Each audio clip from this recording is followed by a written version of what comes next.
Alright, so something I noticed that a lot of the Naruto fandom is a little bit confused about is reincarnation in Naruto, right? This is primarily shown when we see the reincarnates of Indra and Ashura, right? We see that the first ones that we were introduced to were Hashirama and Madara, and then we see that Naruto and Sasuke are also reincarnations of Indra and Ashura, and that's kind of confusing because if Madara was brought back, does that mean that Madara and Sasuke are the same person? To answer that question, no, not necessarily.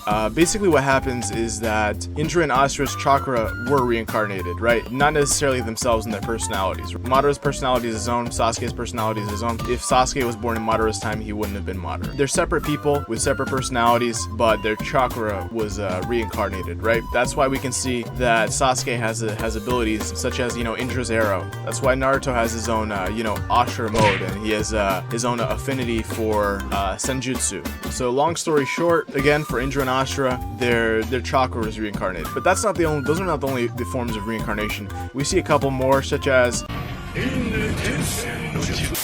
Go on, get out! Out, out, out! First of all, the reanimation jutsu, that's literally called the impure world reincarnation technique, essentially where you can reanimate someone who has already passed away if you have some of their DNA. But usually something that you notice is that when somebody is reanimated, they tend to be much weaker than they were originally. That's why we see some pretty big nerfs to, Hashirama and Madara. That's why he wanted to revive himself. You see some major nerfs to, the previous Raikage, and everyone that was reanimated was nerfed to a certain extent, some more major than others. In Itachi's case and Nagato's case, they actually seem to have gotten buffed, especially because Itachi didn't have to worry about his blindness and his sickness, so he was buffed in a way. As we see towards the end of Shippuden, once Madara absorbs the God Tree, right?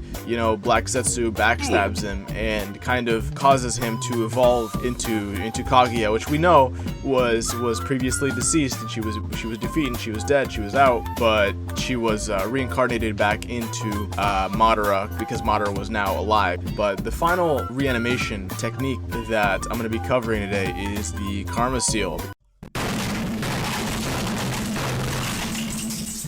Karma Seal is something that's been shown in Boruto. We all know later on, I have a whole video talking about the Karma Seal, but essentially, it's when an Otsutsuki is kind of dying, and they can place a Karma Seal upon someone, and they can essentially reincarnate themselves into that person after they have already deceased, right? So, Momoshiki was defeated by Boruto and Naruto, so he placed a Karma Seal on Boruto, and he can now incarnate himself later on. Same thing with Ishiki. Although Kawaki did get his Karma Seal removed, we see that he might get it reinstated later on as a weaponized karma, which will not spread. But before he lost his karma, the karma would have matured until he became fully an Otsutsuki. There might be a couple more here and there. There might be a couple more that I missed. Anyways, yeah, there's not a whole lot to cover today. If you guys like more videos like this, don't forget to like, comment, subscribe, and I'll catch you next one.